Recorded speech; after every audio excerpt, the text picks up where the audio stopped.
Okay, I'm super happy to be here in person, and I'm so grateful that the organizers put this together. And I'm also very saddened that Kino cannot be here, but I'm very grateful to him because he will allow me to speak for 40 minutes now. Okay, no, seriously, I always overestimate the length of my talk, so if you give me 5 minutes more. Okay, I also have to say that I'm extremely grateful to the speakers this morning because they really set me up for this talk. And particularly this idea that reward is enough and reinforcement learning is enough to explain all intelligence, apparently. Okay, all right. And I also want to give kind of a sort of historical background, what pulled me into this area, because my major work really on biophysics and dynamics of neurons. But I did spend 2 years at the Gatsby, and the frequency of the word learning, reinforcement, and reward was absolutely overwhelming. Okay, and the reaction, my gut reaction, you will see it's important, right? My gut reaction to those words were, okay, reinforcement, I sort of understand. Learning, I certainly know something maybe about it, but reward, what is reward? You know, and the answer was, it's like, it's reward when I know when I see it, right? Okay, all right. And so this is, you know, sort of an outcome of that. Right, and I want to make a bold statement again, you know, maybe unsubstantiated. You know, we're supposed to make these kind of position statements. So my position statement is to, I think, echo what Peter Dayan has been saying. I think I don't want to take his words in vain, but is that I think when it comes to biological beings, to biological agents, there's no such thing as extrinsic reward. Okay, all of our rewards, whatever they are, all come from our body, essentially, maybe below the neck or above the neck, whatever you want to do. Okay, so if I were making just a policy statement, I would be done. We could go drink coffee or beer or whatever it is, but I think what I want to do is give you a little bit of a glimpse of how this could make sense on sort of a more formal modeling point of view. Okay, all right. So really what I want to talk about is some simple answers to these sort of questions about what's the origin of our motivation and how do we construct behaviors that are motivated, how do we learn, in fact, to do what we want and what we should really want, right? Come on. Right? And so if one of the prevalent views about motivation, right, is this idea of value-based decision-making, right? Somehow we navigate through our environment, right? This is around my lab in Paris, right? And somehow we learn that certain things out there in this environment are valuable and we should choose them, but we should choose them also with the idea that these things become valuable depending on what is it that is the right thing or what we need at the time, right? You know, do I want to eat? Do I want to have a glass of wine, right? Et cetera, okay? And the central to this idea is, again, this idea of a scalar reward, right? Okay, and this sort of a really a class of learning algorithms, right, that take this reward, right, and essentially track this reward prediction error that allows us to somehow learn values of the things that, of stimuli, right? And the things that we might consume, all right? And this is the most shown slide in neuroscience, I believe, right? Which basically says that this thing has something to do with the brain, okay? All right, if it wasn't this slide, this would be the purview of just engineering. Okay, all right, so we know that the dopaminergic system does something that looks like a reward prediction error, okay, all right. But when you think about it, right, the major question that I was going to ask is what is reward and how should, you know, become, you know, how should it be incorporated into what you would think of as biological RL, okay? And the proposition I want to make is that, you know, we all want to live, right, okay? All right, and so the things that should motivate us, right, are things that, in fact, promote our physiological, our bodily or organismal integrity, right?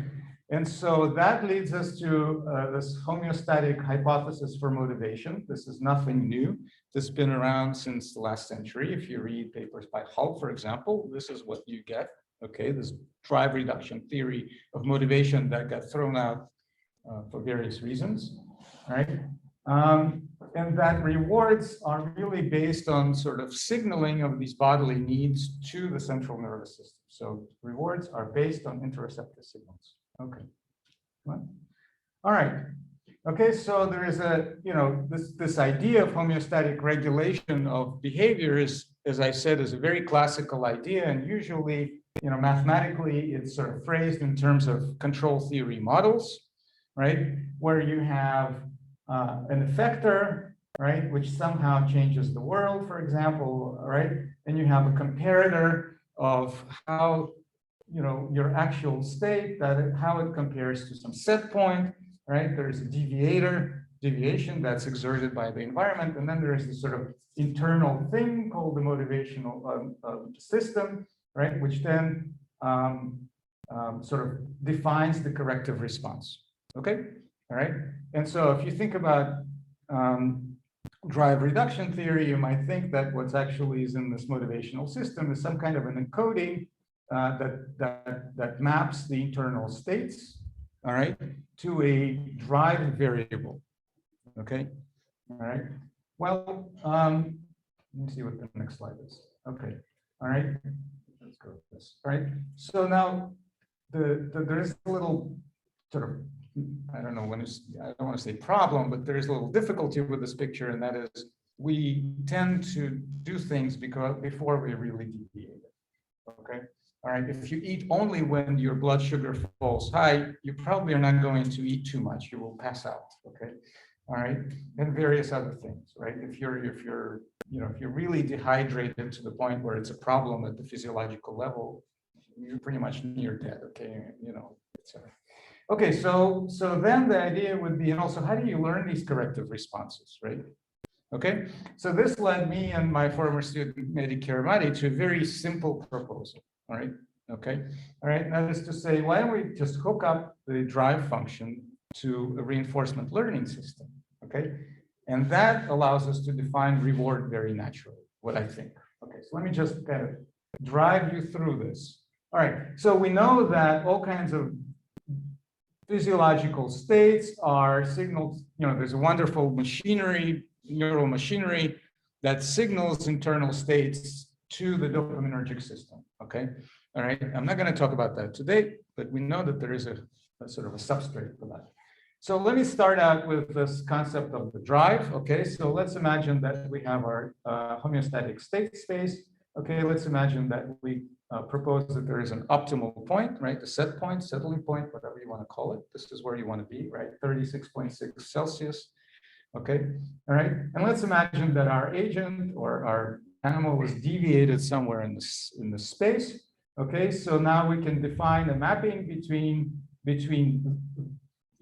this position and the sort of the motivation or a drive that would sort of conduce it back to the optimal point, right? Okay, so it's natural to take a function that has a single minimum here, right? And it's increasing function, which we could basically write down this way. Okay, so it's a distance, right? If m and n are 2, it's an Euclidean distance, right? But these are actually 2 parameters that are free, right? So we're going to arrive at a reinforcement learning model that has three free parameters, 4, if you want to do operating stuff. Okay, so these 2 and the learning rate, more or less. Okay, all right. So now we can define reward, okay, as a change in the drive that is contingent on taking a particular action. Okay, all right. This action could be consumption of something or approach to something. All right. Okay. All right. So now we're basically, yeah. All right. So that's our definition of the reward. Okay. There's nothing mysterious here. Okay. Mathematically, at least. Okay. You don't have to be a rocket scientist to understand this. Okay. All right. So now we just incorporate it into our delta rule. Okay. And now we can incorporate it into our favorite value update rule, whether it's Q learning, value learning, you name it, actor critic, et cetera, right? Okay, and so now we have our homeostatic reinforcement learning agent. Okay, and this is just a more colorful re-representation of what this drive function looks like. Okay, right? And so now we have a system that will predictively learn actions that should drive the agent from a deviated state back to the optimal homeostatic state. Okay. All right. So let me see what's next. No, that was back. That was forward. Okay. So now I'm not going to go through all the details here because I don't have the time.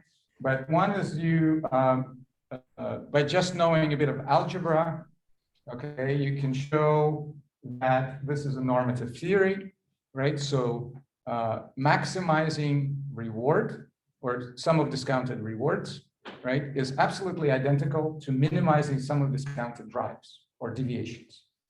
Okay, so it makes sense. All right. Yeah, that's what I'm saying here.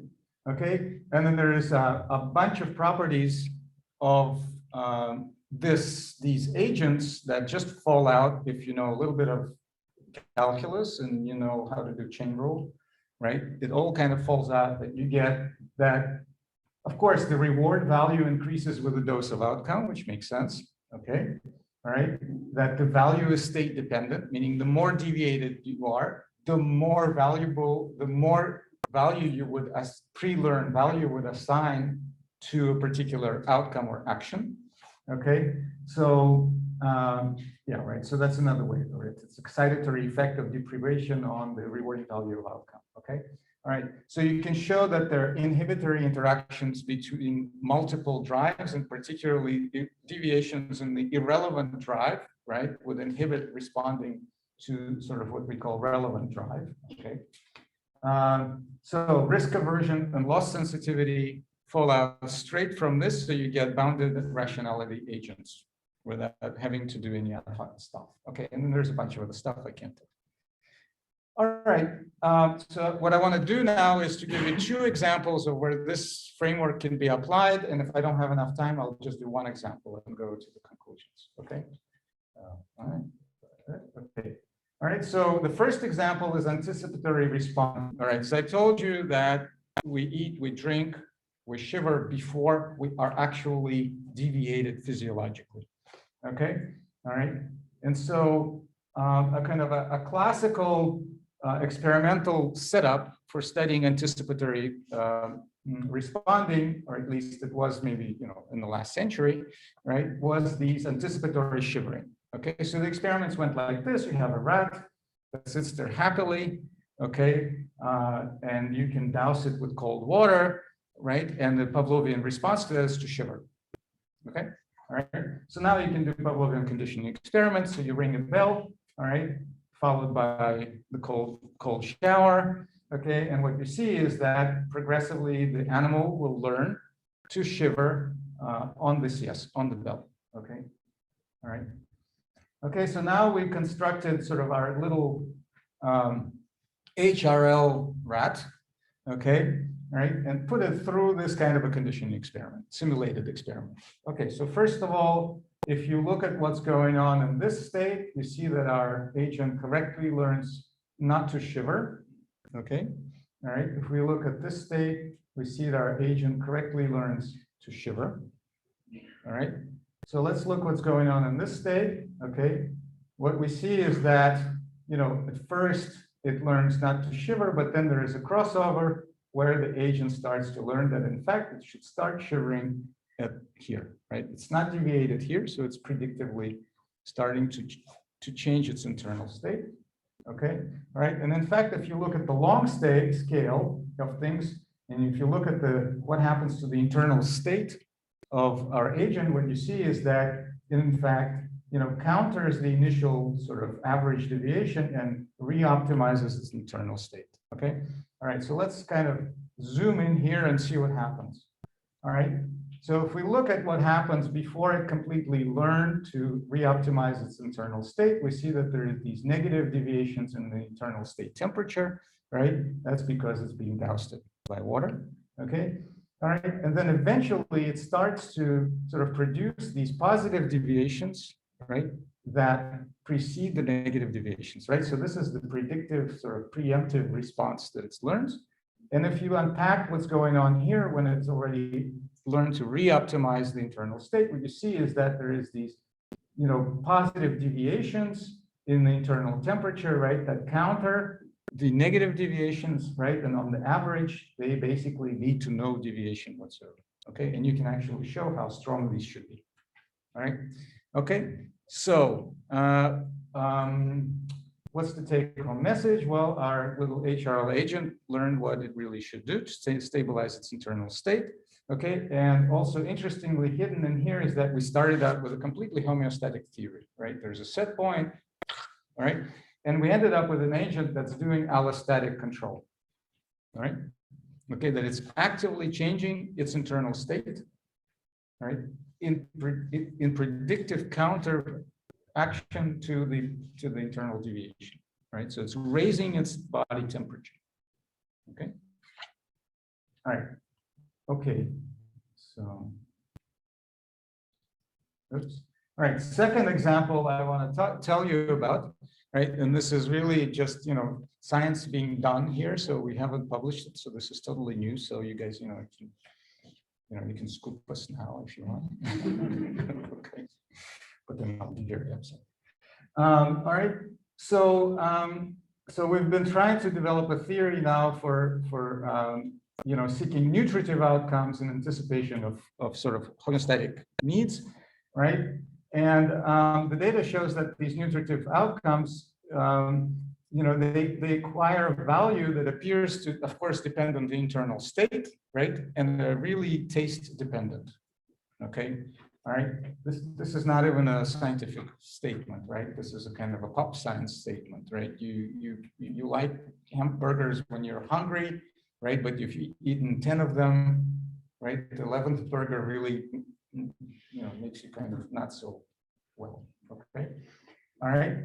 Okay. And so now what we started to collaborate with the lab of Mitch Reutemann in Chicago, who studies sodium appetite, right? And the nice thing about sodium appetite is kind of a paradigmatic example, right, where you can track exactly the deviations in the internal state, okay? And you can do so, and you can expose animals to outcomes that have different taste, and you can track that directly and absolutely clear. Okay, all right. You can also manipulate neuronal ensembles that encode these taste-dependent signals, right, and block sodium taste transmission, for example. Okay, all right. Okay, so here's some of the data that we've been looking at. So now the setup is to have a rat that has it's had immobilized, and what they're doing is fast cyclic voltammetry of dopamine transmission into nucleus accumbens, right? And they are looking at depleted animals that are depleted in sodium and sodium replete animals. Okay, all right. Now they're giving it essentially through a cannula directly into the mouth, right? They give it sodium chloride, potassium chloride, water, or lithium chloride. Okay, so that's one set of experiments. Another set of experiments is a 2-bottle test, basically. Okay, so now what do they see for dopamine outflow? First of all, they see that there is no dopamine response for the replete animal to none of the liquids that they put in. Okay, now when they look at the sodium depleted animals, right, they see, let me see if I can get the, they see that there is a strong dopaminergic phasic dopamine response to sodium chloride or lithium chloride. Okay, all right, none to potassium chloride and none for water.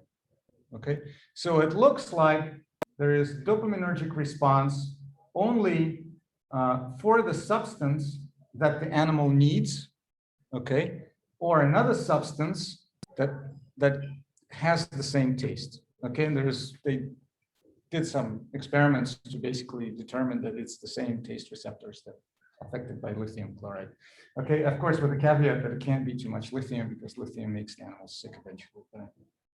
Okay, and so now when they look at this, at the behavior of these animals, and they look between sodium deplete and sodium replete, essentially, let me summarize this data. Basically, it says that they will prefer sodium chloride if they're depleted in sodium chloride, lithium chloride if they're depleted in sodium chloride, and sodium, sorry, and they will not prefer potassium chloride. Okay, all right. Okay, so this is like a low-hanging fruit for our theory, right? Okay, so now the only thing that we would need to do is somehow incorporate this taste dependence. Okay, so now how are we going to do that? Again, obvious in some ways, right?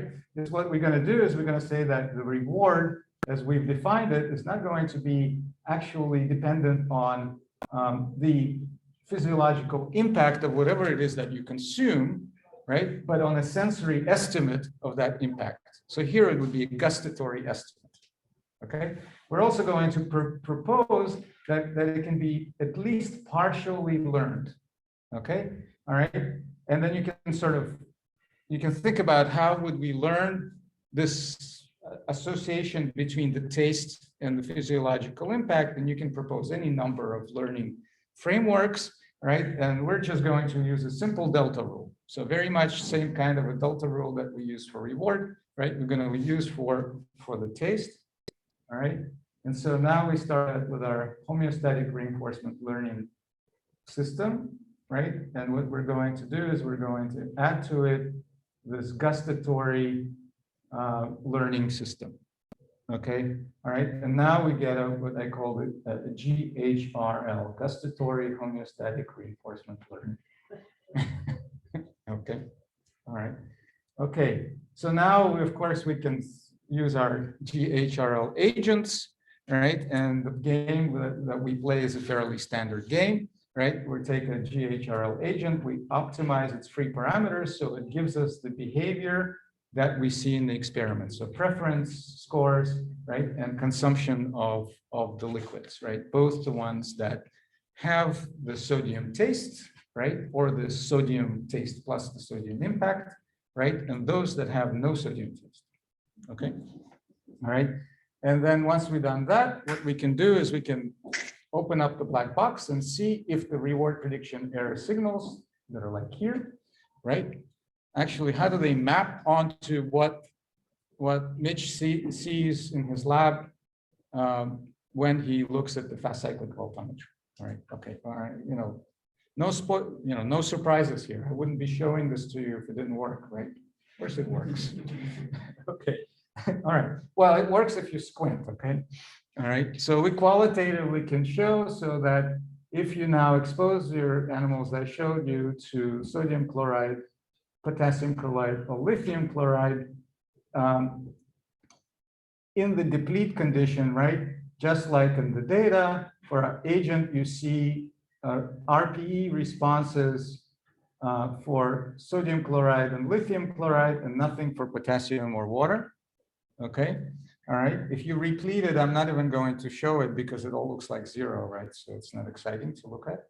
Okay, but they also did an experiment where they tracked the dopamine outflow at the first 5 trials within the session, okay, for an animal, and the last 5 trials. So they're kind of approaching some kind of satiety, or maybe not even approaching satiety, but will have consumed a bit of the stuff, right? Okay, and they see that there is a decrease in this dopamine outflow, all right, just like, and in the model, you also see that. Okay, so we still have to work harder to get it quantitative or look prettier, but the point is that the trend is good. Okay. All right.